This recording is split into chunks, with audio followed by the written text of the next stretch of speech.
दोस्तों आज के इस वीडियो में हम बात करेंगे रेखा के बारे में। रेखा 70s 80s की एक बड़ी एक्ट्रेस रह चुकी हैं और आज भी उनका नाम पूरे सम्मान के साथ लिया जाता है।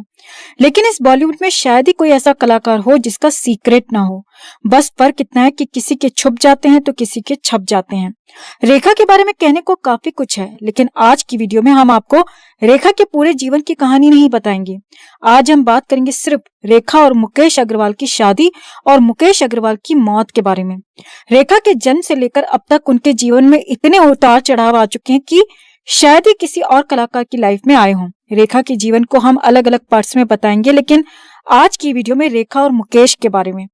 रेखा का जन्म हुआ 10 अक्टूबर 1954 को मद्रास में, जिसे वर्तमान में चेन्नई कहा जाता है। रेखा के पिता तमिल फिल्मों के जाने माने एक्टर जेमिनी गणेशन थे। माता पुष्पावली तेलुगु फिल्मों की एक्ट्रेस थीं। रेखा के जन्म की भी एक कहानी है जिसे हम किसी दूसरे वीडियो में बताएंगे। रेखा एक बिन ब्याही मां की संतान थी। यही कारण था कि रेखा जब पैदा हुई तो उन्हें अपने पिता का नाम नहीं मिला था। रेखा का पूरा नाम भानु रेखा गणेशन है। रेखा की फिल्मों में शुरुआत चाइल्ड आर्टिस्ट के तौर पर हुई। रेखा जब 4 साल की थी तो पहली बार तेलुगु फिल्म में नजर आई थी। इसके बाद 12 वर्ष की उम्र में एक बार फिर से तेलुगु फिल्म में नजर आई। रेखा जब 14 वर्ष की हुई तो अपनी पढ़ाई छोड़कर मुंबई में फिल्मों में काम करने के लिए आ गई थी। रेखा 9वीं पास हैं। 9वीं के बाद में उन्होंने पढ़ाई नहीं की। रेखा जब मुंबई आई तो उन्हें फिल्मों में काम मिलना शुरू हुआ। हिंदी में रेखा की पहली फिल्म जो आई थी वो थी सावन भादो, जो कि 1970 में आई थी। फिल्मों में आने के बाद रेखा का पहला अफेयर जितेंद्र के साथ हुआ था। जितेंद्र उस समय शादीशुदा थे तो दोनों का प्यार ज्यादा आगे नहीं चला। जितेंद्र के बाद रेखा की जिंदगी में आए विनोद मेहरा। विनोद मेहरा के साथ तो कहा जाता है कि रेखा ने कोलकाता में जाकर शादी तक कर ली थी। विनोद मेहरा, किरण कुमार जो कि 70s 80s में विलन के किरदार में दिखाई देते थे, उनके साथ भी रेखा का अफेयर चला। अमिताभ, संजय दत्त, अक्षय कुमार के साथ में रेखा का अफेयर और शादी की चर्चा रही। इन लोगों के अलावा भी कई ऐसे नाम हैं जिनका नाम रेखा के साथ जुड़ चुका है। 90s का दौर आते आते रेखा फिल्मों से ऊब चुकी थी। वो चाहती थी कि अब अपनी जिंदगी में सेटल हो जाएं, क्योंकि उनकी उम्र भी बढ़ रही थी और दूसरा कारण था कि उनका कोई भी रिश्ता क्लिक नहीं कर पा रहा था। उसी दौर में एक बहुत ही मशहूर बिजनेसमैन हुआ करते थे जिनका नाम था मुकेश अग्रवाल। हालांकि उनका नाम बहुत ज्यादा पॉपुलर नहीं था, लेकिन अमीर बहुत थे। मुकेश दिल्ली में रहते थे और एक मिडिल क्लास फैमिली से बिलोंग करते थे। मुकेश जब 13 साल के थे तो उनकी पारिवारिक आर्थिक स्थिति बहुत ज्यादा ठीक नहीं थी, तो उन्होंने अपनी पढ़ाई छोड़ दी। कई सालों तक छोटे मोटे काम किए, गाड़ी साफ की, चाय की दुकान पर काम तक किया। मुकेश जब 24 साल के थे तो उन्होंने तब तक थोड़ा बहुत पैसा जोड़ लिया था। 24 साल की उम्र में 1970 में उन्होंने एक छोटी सी कंपनी खोल ली। मुकेश की कंपनी का नाम था हॉटलाइन, जो किचन के सामान बनाती थी। धीरे धीरे उनकी कंपनी ने तरक्की करनी शुरू की तो मुकेश और उनकी कंपनी का नाम दिल्ली के अमीरों में शामिल होने लगा। दिल्ली के छतरपुर में उनका फार्म हाउस था। वहां पर आए दिन लेविश पार्टीज होती थी। मुकेश बॉलीवुड को लेकर ऑब्सेस्ड थे। वो किसी न किसी तरह बॉलीवुड सेलेब से मेल जोल बढ़ाने में लगे रहते थे। उस दौर में एक मशहूर फैशन डिजाइनर हुआ करती थी, बीना रमानी। बीना रमानी मुकेश और रेखा की कॉमन फ्रेंड थी। रेखा अक्सर बीना रमानी से मिलने दिल्ली जाया करती थी। वहीं पर रेखा ने अपने दोस्तों और बीना रमानी से डिस्कस किया कि अब वो अपनी लाइफ में सेटल होना चाहती हैं। इसी दौरान बीना रमानी ने मुकेश और रेखा की मुलाकात कराई और रेखा को मुकेश का नंबर दिया और फोन करने को कहा। ये वो दौर था जब मोबाइल नहीं थे, सिर्फ लैंडलाइन फोन ही चलते थे। रेखा ने अपना नंबर तो मुकेश को नहीं दिया, लेकिन मुकेश का नंबर अपने पास रख लिया। इसके बाद बीना रमानी ने ही फोन पर इन दोनों की पहली बार बात कराई। धीरे धीरे बातों का सिलसिला चलने लगा। मुकेश अग्रवाल खुश थे कि एक सुपरस्टार उनसे बात करती है, उन्हें फोन करती है। वो मनी मन रेखा से प्यार करने लगे थे। दूसरी तरफ रेखा भी पॉजिटिव सोच रही थी। दोनों की पहली मुलाकात मुंबई में हुई। मुकेश तो रेखा से पहले से ही प्यार करने लगे थे, लेकिन मुकेश से मिलने के बाद रेखा भी मुकेश अग्रवाल की सादगी और स्वभाव से काफी ज्यादा इम्प्रेस हुई। रेखा और मुकेश को मिलते हुए 1 महीना बीत चुका था। एक दिन मुकेश ने अचानक से रेखा को प्रपोज कर दिया, जिसे रेखा ने बिना देर किए स्वीकार कर लिया। इसके बाद दोनों ने अचानक से शादी का प्लान बना लिया। इन दोनों की शादी का किस्सा भी बड़ा ही दिलचस्प है दोस्तों। सिर्फ 1 महीने की मुलाकात में रेखा और मुकेश शादी को रेडी हो गए थे। 4 मार्च 1990 को मुकेश अग्रवाल अचानक से मुंबई जाते हैं। उसी दिन शादी का प्रस्ताव रख देते हैं। रेखा भी तैयार हो जाती हैं। शाम को दोनों जुहू मुंबई में गाड़ी से किसी मंदिर की तलाश में निकल पड़ते हैं। मंदिर ढूंढते हुए उन दोनों को रात के करीब 10 बज चुके थे। 10 बजे दोनों इस्कॉन टेम्पल पहुंचे। इस्कॉन मंदिर में उस समय काफी ज्यादा भीड़ थी। इसी मंदिर के सामने एक और मंदिर नजर आया, मुक्तेश्वर देवालय। इस मंदिर का नियम था कि शाम को आरती के बाद मंदिर को बंद कर दिया जाता था और रात में किसी की शादी इस मंदिर के अंदर नहीं हो सकती थी। मुकेश अग्रवाल ने इस मंदिर के जूनियर पुजारी संजय को जगाया और कहा कि वो अभी इसी वक्त शादी करना चाहते हैं। रात में मंदिर खोलने और शादी करने की उस मंदिर के अंदर मनाही थी, लेकिन जैसे ही पुजारी ने रेखा को देखा तो न सिर्फ उनकी नींद गायब हो गई, बल्कि वो नियम तोड़कर उन दोनों की शादी कराने को भी राजी हो गए। 37 साल के मुकेश और 36 साल की रेखा पति पत्नी बन गए। रेखा पर जो किताब लिखी गई है उसका नाम है रेखा, कैसी पहेली जिंदगानी। उसमें बताया गया है कि पुजारी द्वारा मंदिर का नियम तोड़कर शादी कराने के आरोप में अगले ही दिन संजय पुजारी को मंदिर से बाहर निकाल दिया गया था। जिस दिन इन दोनों की शादी हुई तो दोनों शादी करने के बाद धर्मेंद्र और हेमा के घर चले गए थे। वहां पर हेमा ने पूछा कि ये कौन है, तो रेखा ने बताया कि उसने शादी कर ली है। इसके बाद हेमा ने तमिल लैंग्वेज में रेखा से पूछा कि 1 महीने की जान पहचान और शादी कर ली, क्या ये बहुत पैसे वाला है? ये बात सुनकर रेखा बस मुस्कुरा दी। ये बातें खुद हेमा ने एक इंटरव्यू के दौरान बताई थी। शादी के 1 दिन बाद ही दोनों हनीमून पर चले जाते हैं, लेकिन कहा जाता है कि शादी के 2-3 महीने के बाद ही दोनों के रिश्ते में दरार आने लगती है। इसके लिए रेखा का बयान अलग है और मुकेश के भाई भाभी का बयान अलग। इन दोनों की शादी मार्च 1990 को हुई थी और सितंबर 1990 को दोनों का तलाक हो गया था। यानी इन दोनों की शादी सिर्फ 6 महीने चली थी। रेखा ने अपनी किताब के लिए एक इंटरव्यू दिया था जिसमें रेखा ने मुकेश से शादी पर बयान दिए थे। रेखा ने बताया कि शादी के 3 महीने के बाद ही शादी में तमाम तरह की दिक्कतें आने लगी थी। रेखा इस शादी को अपनी गलती मानने लगी थी और इसका कारण था कि मुकेश रेखा को एक ट्रॉफी की तरह इस्तेमाल कर रहा था। रेखा का कहना था कि मुकेश को अमीर, मशहूर और प्रभावशाली लोगों से संबंध बढ़ाने की सनक थी और इसके लिए वो पागल से हो जाते थे। रेखा की किताब में इसका एक जिक्र भी किया गया है। एक बार मुकेश और रेखा राजीव गांधी के फार्म हाउस के सामने से गुजर रहे थे तो मुकेश वहीं पर जिद पर अड़ गए कि रेखा उन्हें राजीव गांधी से मिलवा दे।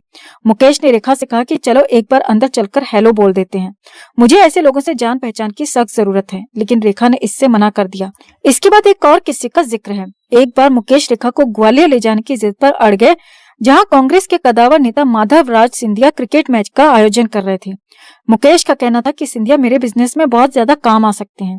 उस वक्त मुकेश ग्वालियर में अपनी फैक्ट्री डालने की योजना बना रहे थे। रेखा इस सब से काफी ज्यादा नाराज हो जाती हैं और उन्होंने मुकेश से साफ साफ कह दिया कि मुकेश अपने बिजनेस में उसे इन्वॉल्व ना करें। इसके अलावा रेखा ने बताया कि मुकेश शादी के समय से डिप्रेशन का शिकार थे जो उनसे छिपाया गया था। ये वो बातें हैं जो रेखा की तरफ से किताब में लिखी गई हैं, लेकिन कुछ ऐसी भी बातें हैं जो किताब में नहीं लिखी गई लेकिन मीडिया में आती रहती थी। वो बातें थी मुकेश के भाई और भाभी की तरफ से। मुकेश के भाई ने एक बार बयान दिया कि मुकेश पहले डिप्रेशन का शिकार हुए थे लेकिन वो बाद में ठीक हो गए थे, लेकिन रेखा से तलाक ने उन्हें तोड़कर रख दिया। वो फिर से डिप्रेशन में चले गए। दिन रात शराब पीने लगे थे, वो इसीलिए कि मुकेश रेखा से बहुत ज्यादा प्यार करते थे और ये दूरी बर्दाश्त नहीं कर पा रहे थे। मुकेश पागलपन तक की सीमा तक रेखा से प्यार करते थे। वो चाहते थे कि रेखा उनकी बात सुने और वो दोनों अपने रिश्ते को सुधारने की फिर से कोशिश करें, लेकिन रेखा ने तलाक के बाद से एक बार भी मुकेश से बात नहीं की। मुकेश दिल्ली से मुंबई रेखा के पास कॉल्स करते थे, लेकिन फोन हर बार उनका नौकर उठाता और रेखा के घर में ना होने की बात कहता। मुकेश पागलों की तरह रेखा को फोन करते, उन्हें चिट्ठी लिखते, लेकिन रेखा का दिल एक बार भी नहीं पसीजा और पलटकर ना कभी जवाब दिया ना कभी बात की। मुकेश के भाई ने बताया कि एक बार वो, उनकी वाइफ और मुकेश तीनों लोग रेखा के घर पर गए थे मुंबई। रेखा वहां पर मौजूद नहीं थी। तभी रेखा की कार वहां पर आकर रुकती है, लेकिन रेखा ने जैसे ही मुकेश को वहां पर देखा तो वापस गाड़ी में बैठी और गाड़ी घुमाकर चली गई।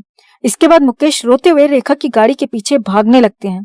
तेज बारिश हो रही थी, मुकेश रो रहे थे, चीख रहे थे और रेखा की गाड़ी के पीछे दौड़ते हुए विनती कर रहे थे कि बस एक बार, आखिरी बार बात कर लो, लेकिन रेखा ने एक बार भी पीछे मुड़कर नहीं देखा। रेखा को जरा भी दया नहीं आई कि वो लोग बारिश में उनका इंतजार कर रहे थे, तो एक बार उन लोगों से कम बात कर लें।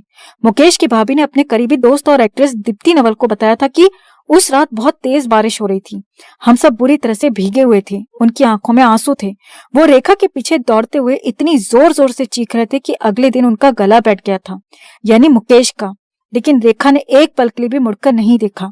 मुकेश का सारा ध्यान रेखा पर रहने लगा था। डिप्रेशन की बीमारी बढ़ने लगी थी, शराब ज्यादा पीने लगे थे, क्योंकि ना तो रेखा उनकी बात सुन रही थी और ना ही उनका बिजनेस सही से चल पा रहा था। दिन ब दिन उनका व्यापार डूबने लगा था। इन्हीं सबसे परेशान होकर 2 अक्टूबर 1990 को मुकेश ने दिल्ली स्थित अपने फार्म हाउस में रेखा के दुपट्टे का फंदा बनाकर फांसी लगा ली।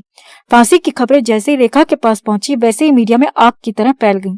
उस दौर में सोशल मीडिया तो था नहीं, सिर्फ अखबार और फिल्मी मैगजीन्स हुआ करती थीं। अखबारों और मैगजीन्स में रेखा को लेकर तमाम तरह से बुरा लिखा जाने लगा। रेखा को नेशनल वैम्प घोषित कर दिया गया था। फरवरी 1990 को मुकेश और रेखा की मुलाकात होती है। मार्च में दोनों शादी कर लेते हैं। सितंबर में दोनों तलाक ले लेते हैं और अक्टूबर 1990 को मुकेश फांसी लगाकर आत्महत्या कर लेते हैं। सिर्फ 8 महीने में मुकेश और उनके परिवार की जिंदगी खत्म हो जाती है। मुकेश की मृत्यु के बाद रेखा मुकेश के घर जाती हैं तो मुकेश की मां उन्हें घर में घुसने नहीं देती।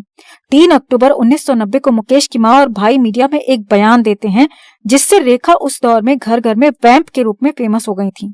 मुकेश की मां बयान देती हैं कि वो डायन, रेखा के लिए ये शब्द यूज किया गया था कि वो डायन मेरे बेटे को खा गई, मेरे जवान बेटे को खा गई, भगवान उसे कभी भी माफ नहीं करेगा। इस बयान के बाद अखबारों में रेखा के लिए डायन शब्द का ही प्रयोग होने लगा था। लोग रेखा से नफरत करने लगे थे क्योंकि हर रोज हर अखबार में रेखा और मुकेश की कहानियां छपने लगी थी। अखबारों में छपता था कि मुकेश रेखा से सच्चा प्यार करते थे, लेकिन रेखा को जब मुकेश के डिप्रेशन का पता चला तो उन्होंने अपना रिलेशन तोड़ दिया। मुकेश रोते रहते थे, मुकेश बात करने की भीख मांगते थे, लेकिन रेखा को कभी भी उन पर दया नहीं आई। जब यही बातें हर रोज मीडिया में छपती तो लोगों की नफरत रेखा के लिए 7वें आसमान पर पहुंच गई। हाल ये हो गया था कि रेखा के पुतले जलाए जाने लगे, रेखा के पोस्टर्स पर कालिक पोती जाने लगी। मुकेश की मां के साथ मुकेश के भाई अनिल ने भी बयान दिया था कि मुकेश रेखा से बहुत ज्यादा प्यार करते थे, उन्हें जान से ज्यादा चाहते थे। मुकेश रेखा को इतना प्यार करते थे कि जान भी दे सकते थे और जान ले भी सकते थे। यही कारण था कि निशाने के तौर पर रेखा के दुपट्टे का प्रयोग कर फांसी लगाने में मुकेश ने देर न लगाई। मुकेश के भाई ने तो यहाँ तक कहा था कि रेखा ने मुकेश से शादी सिर्फ पैसों के लिए ही की थी। ये बातें जब अखबार में छपी तो लोगों के दिल दिमाग पर छप गई। उस दौर के अखबारों में जो छपता था वो काफी पावरफुल समझा जाता था। उस दौर के मीडिया में आज के मुकाबले काफी ज्यादा ताकत थी। रेखा राष्ट्रीय स्तर पर डायन घोषित हो चुकी थी। फिल्मों से उन्हें निकाला जाने लगा था। सुभाष घई आप सबको पता है कि बहुत बड़े फिल्म मेकर हैं। उन्होंने इस हादसे पर मीडिया में एक बयान दिया था उसी दौर में। उन्होंने कहा था कि रेखा ने पूरी फिल्म इंडस्ट्री के मुंह पर कालिक पोत दी है और इसे आसानी से धोया नहीं जा सकता। सुभाष ने अगला बयान दिया कि इस हादसे के बाद यानी मुकेश की मौत के बाद हिंदुस्तान का कोई भी इंसान बॉलीवुड की हीरोइन को अपने घर की बहू बनाने को तैयार नहीं होगा। ये सुभाष घई के बयान थे जिनमें उन्होंने बहुत कड़े शब्दों में रेखा की आलोचना की थी। इसके अलावा अनुपम खेर जो रेखा के साथ कई फिल्मों में काम कर चुके थे, उन्होंने भी एक बयान दिया। उन्होंने कहा था कि रेखा अब नेशनल वैम्प बन चुकी है, नेशनल रूप से वो वैम्प बन चुकी है। अनुपम ने आगे कहा कि मैं रेखा के इस व्यवहार से बहुत ज्यादा आहत हूँ, बहुत ज्यादा हर्ट हुआ हूँ। मुझे नहीं पता कि मैं कैसे रिएक्ट करूंगा जब रेखा मेरे सामने आएगी। ये अनुपम खेर ने कहा था रेखा के लिए, यानी बहुत ज्यादा उनकी आलोचना की थी सुभाष घई ने और अनुपम खेर जैसे एक्टर ने। उस समय की मीडिया में आम जनता में रेखा एक वैम्प बन चुकी थी। खुद की इंडस्ट्री ने उन्हें साइडलाइन कर दिया था। मीडिया में ऐसे ऐसे शब्द रेखा के लिए यूज होते थे कि रेखा ने अपने आप को एक कमरे में बंद कर लिया था। ब्लैक विडो जैसा शब्द लिखा जाता था अखबारों में रेखा के लिए। अखबारों में रेखा को सीधे सीधे कातिल कहा जाता था। रेखा पूरी तरह से विलन बन चुकी थी, राष्ट्रीय स्तर पर विलन बन चुकी थी। कई अखबार तो मुकेश की आत्महत्या को हत्या बताते थे, क्लियर कट हत्या लिखते थे। मुकेश का मर्डर हुआ है और रेखा उसकी हत्यारिन है। ये लाइन लिखी जाती थी रेखा के लिए उस दौर के अखबारों में, उस दौर की मैगजीन्स में। लेकिन रेखा ने कभी भी पलटकर इस सब पर कुछ नहीं बोला, ना कोई बयान दिया। वो हमेशा खामोश रही। हालांकि रेखा की इसके बाद भी फिल्में आती रही थीं, लेकिन जब भी उनकी फिल्म रिलीज होती या उनकी फिल्मों का प्रमोशन होता तो रेखा के पोस्टर पर कालिक पोती जाती। लेकिन 2-3 साल बाद सारी चीजें नॉर्मल होती चली गईं। रेखा की पूरी जिंदगी एक रहस्य है। वो कभी पर्सनल लाइफ को मीडिया में शेयर नहीं करती। ये उनकी लाइफ का सिर्फ एक छोटा सा किस्सा है। रेखा और मुकेश की लाइफ में आप किसे जिम्मेदार मानते हैं या किसको आप दोषी मानते हैं? कमेंट में आप भी अपनी बात, अपनी राय जरूर रखें। वीडियो को लाइक और शेयर कर अपना प्यार और सपोर्ट भी जरूर दिखाएं। चैनल को सब्सक्राइब कर चैनल के साथ जुड़कर हमारी आवाज बने।